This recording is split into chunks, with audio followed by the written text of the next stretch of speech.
23 ও 29 April Bangla দুদফায় বিধানসভা vote ঘোষণা করেছে রাজ্যের নির্বাচন কমিশন। ভোটের ফল কি হবে? এবারও কি রাজ্যে মমতা ব্যানার্জির নেতৃত্বে তৃণমূল সরকারই ক্ষমতায় আসবে, নাকি রাজ্যে পালাবদল হয়ে ক্ষমতায় আসবে বিজেপি সরকার? এটা এখন লাখ টাকার প্রশ্ন।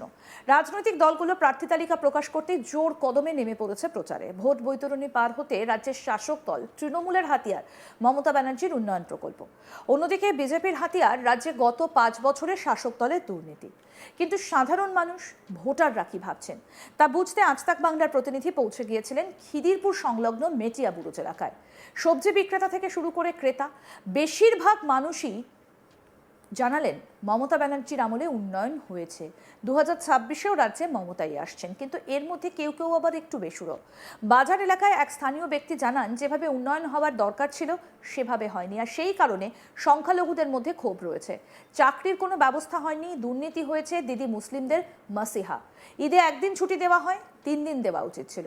অন্যান্য সম্প্রদায়ের ছুটি বাড়লেও মুসলিমদের ছুটি বাড়েনি, তাই সরকার বদলানো দরকার। অন্যদিকে আরেকজন জানালেন এই এলাকায় রাস্তার সমস্যার কথা।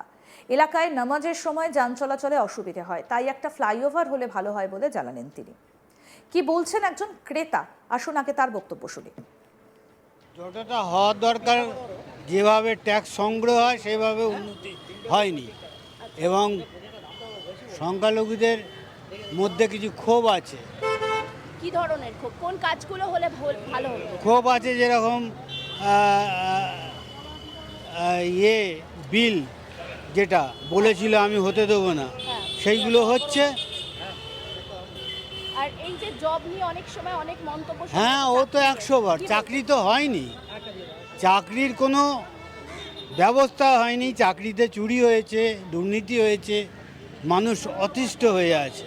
তাহলে কি পরিবর্তন চান আপনি? মুসলমানদের যে কথাগুলো বলেছিল সে কথাগুলো কিছুই হয়নি। একটা ছুটি পড়েছে, আমাদের ঈদ হয় কদিন বলেন তো, জানেন কি? ঈদ 3 দিন হয়, তাই তো?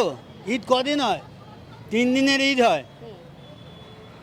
কোরবানির ঈদ যেটা, সেটাও 3 দিনের হয়, কিন্তু ছুটি দেয় কদিন? 1 দিন। এবং তারপর দিন যদি পরীক্ষা হয়, বাচ্চারা ঈদ করে তারপর দিন পরীক্ষা দিতে পারে? দিদি তো মসিয়া মুসলমানদের। ট্রেনে যেভাবে যায়, চাঁদ রাত্রির দিন একদিন ছুটি দেওয়া দরকার। ছুটি অন্য সম্প্রদায়ের বাড়ুক, আমাদের কোনো আপত্তি নেই, কিন্তু ছুটিটা মুসলমানদের ছুটি বাড়েনি। ঈদ এবং ঈদে যে সমস্যা হয়, 3 দিন ঈদ হয়, বাচ্চারা পরীক্ষা দিতে যেতেই চায় না, অসুবিধা হয়। ঈদের ছুটি বাড়ানো দরকার। চাকরি নিয়ে কি বলবেন? চাকরি তো হয়নি, চাকরি নিয়ে কি বলবো? কটা চাকরি হয়েছে বলুন না? চাকরি হয়েছে? আপনি কি এই সরকার কি ভরসা করেন? চাকরি তো হয়নি। পালাবদল হওয়া এবার সম্ভাবনা রয়েছে? নতুন কাউকে দেখা দরকার। গণতান্ত্রিক ধর্মনিরপেক্ষ সরকার দরকার। ধর্ম দিয়ে কোনো রাজনীতি হয়? ধর্ম দিয়ে রাজনীতি হয়? আমার ট্যাক্সের টাকায় মন্দির হচ্ছে, মুসলমানরা মন্দির নিজের টাকায় করতে কেউ দিয়েছে চাঁদা? ভারতবর্ষে কোনো জায়গায় সরকারি টাকায় মন্দির হয়নি, এখানে হয়েছে। এগুলো তো ঠিক না। মুসলমানদের টাকা আমি ট্যাক্স দিচ্ছি, সেই ট্যাক্সের টাকায় তুমি মন্দির করবে? আরো এক স্থানীয় বাসিন্দা কি বলছেন শুনবো। এই তো এখানে আমাদের রাস্তার সমস্ত সমস্যা, প্রবলেমটা বেশি সমস্যা হয়। চিকিৎসা ব্যবস্থা কি করেছে? চিকিৎসা ব্যবস্থা চলছে। স্বাস্থ্যসাথী পরিষেবা পান? স্বাস্থ্যসাথী পরিষেবা কার্ড তো করা আছে, এখনও আমাদের কোনো পরিষেবা পড়িনি ওরকম যে অবস্থা লাগবে। না, লক্ষ্মী ভাণ্ডার আমাদের প্রয়োজন নেই, ওইসব আমাদের লাগবে না। চাকরি চাইছেন? চাকরি আমাদের লাগবে না, আমাদের রেডিমেড কাজে ঠিক আছে, যথেষ্ট। আমাদের রেডিমেড লাইন এখানে খুব সুন্দর, ইনশাআল্লাহ কোনো অসুবিধা হয় না, খুব ভালো চলে এখানে। আমাদের রেডিমেডের জন্য আমাদের 1 পিঁড়ি 2 পিঁড়ি 3 পিঁড়ি চলে গেছে, আরও যাবে। ওইটা আমাদের পরিস্থিতি, এখানে আমাদের কোনো চাকরি মাকরি লাগবে না। হ্যাঁ, ব্যাস। আপনারা তাহলে কি বলছেন, রাস্তাঘাটটা হলে? রাস্তা এখানে ফ্লাইওভার হলেই ভালো, কেন গাড়ি বহুত জাম হয়ে যায়, মানুষের বহুত দিক্কত হয়, রোজার টাইমে অনেক অসুবিধা হয়, মানে রোজার টাইমে রাস্তায় ফেসে যায়। এবার শোনাবো আরো একজন ক্রেতা, তিনি কি বলছেন। আমাদের এখানে হাট আছে, এখানে জব্বার হাট আছে, ঠিক আছে, ওখানে খুব অসুবিধা। ওখানে যে একটা ওভারব্রিজ করা যায় খুব ভালো হবে। হ্যাঁ, খুব ভালো। জল নিকাশির ব্যবস্থার কি পরিস্থিতি? হ্যাঁ ঠিক আছে, চল।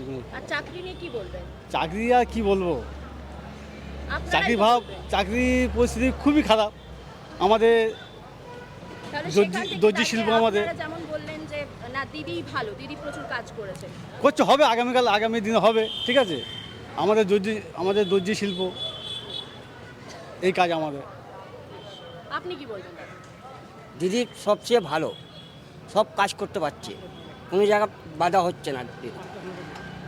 মোদি আসলে আমরা এ করতে পারবো না, আমরা ও করতে পারবো না। কি পারবেন না বলে মনে হয়? যদি কোনোভাবে যদি পালা বদল হয়ে যায়, কি কি সমস্যার মধ্যে পড়তে হবে? এই তো ভোটার কার্ডের মধ্যে আনন্দ করে দিল, কেন হবে কেন? দিদির সঙ্গে তো এরকম হলো না, দিদির সঙ্গে তো এরকম হলো না। উনি যখন ঢুকছে তখন কোনো রকম কাণ্ড করে দিচ্ছে উনি। এসআইআর আপনার নাম আছে? হ্যাঁ, নাম এসছে।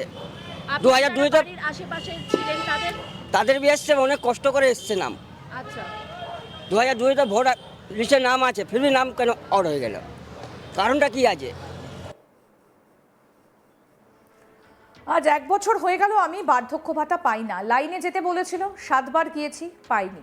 আমার ছেলে চিড়িয়াখানায় কাজ করে, ছুটি পায় না, তা সত্ত্বেও ও ছুটি নিয়ে কাউন্সিলরের সঙ্গে দেখা করেছে। আমার 90 বছর বয়স হয়ে গেছে, আমি আর হাঁটতে পারি না। আমার বার্ধক্য ভাতা চালু হওয়া দরকার। ভোটের মুখে বার্ধক্য ভাতা না পাওয়া নিয়ে আজ তাক বাংলায় সরাসরি ক্ষোভ উগড়ে দিলেন এক বয়স্ক ভোটার। তিনি সরাসরি বলছেন লাইনে দাঁড়িয়েও তিনি বার্ধক্য ভাতা পাচ্ছেন না। 1 বছর ধরে তার বার্ধক্য ভাতা বন্ধ হয়ে রয়েছে। সম্প্রতি খিদিরপুর এলাকায় মানুষের মতামত শুনতে পৌঁছে গিয়েছিল আজ তাক বাংলার প্রতিনিধি। অসহায় বৃদ্ধা গত 1 বছর ধরে বার্ধক্য ভাতা পাচ্ছেন না বলে অভিযোগ উঠেছে। কি বলছেন তারা, শুনবো। আপনি এখানকার উন্নয়ন নিয়ে কতটা খুশি? খুশি তো হতেই হবে মা, অনেকটা খুশি। বৃদ্ধা ভাতা পাচ্ছেন আপনি? না রে মা, আজ 1 বছর বন্ধ করে দিয়েছে। ভাতা পাচ্ছেন না? না, বন্ধ তো হয়নি, ভাতা তো চলছে। চলছে। বললো বড় লাইনে যাও, 7 বার গেছি, এই শরীর নিয়ে আমি। তা আমার ছেলে আর শেষ, ও তো টাইম পায় না, ও তো চিড়িয়াখানা কাজ করে, ও টাইম পায় না। তার মধ্যে ও ছুটি নিয়ে তো ছুটি নিয়ে বসে আছে, যাবে ওই ইয়েতে, ওই যে কাউন্সিলর। বলা হয়েছে আপনাকে। হ্যাঁ, কিন্তু কাজ কিন্তু আমি হয়নি। হাঁটতে পারছি না মা, আমি আর হাঁটতে পারছি না। আমার কি বয়সটা 90 বছর বয়স হয়ে গেছে, আর কি আমি হাঁটতে পারি রে? বাসে তো আমি উঠতে পারি না। আপনি কি চান? আমার তো ওটা চালু হওয়া দরকার বাবু, চালু। আমার সঙ্গে যারা, তারা আমার পাশের ঘরেরা পাচ্ছে, আমি পাচ্ছি না। আপনাকে বলা হয়েছে, আপনি কেন পাচ্ছেন না? বলছে এখন দেরি করুন, মার্চে দেবো। এই মার্চে আমার ছেলে গেল বড় লাইনে, বললো কি এখন 1 মাস দেরি করতে হবে। এই করে করে পুরো 1 বছর হয়ে গেল। ভোটের আগে আপনার কি মনে হচ্ছে দিদি আবার আসবে? দিদিই আসবে, দিদি ঘরের মেয়ে আমাদের, দিদি ঘরের মেয়ে ঘরে থাকবে, দিদি কেউ হারাতে পারবে না। আমি গর্ব করে বলি সব প্রতিবারেই ভোটের সময় যে মমতা আমাদের মেয়ে, আমাদের কাছেই থাকবে, ওকে কেউ হাঁটাতে পারবে না। যারা বলে তারা দোচালানি কথা বলে, আমি ও কথা পছন্দ করি না। যা বলবে একটা কথা বলবে। আরও আপডেট পেতে দেখতে থাকুন আজ তাক বাংলা। সাবস্ক্রাইব করুন, নোটিফিকেশন পেতে বেল বাটন অপশন প্রেস করুন।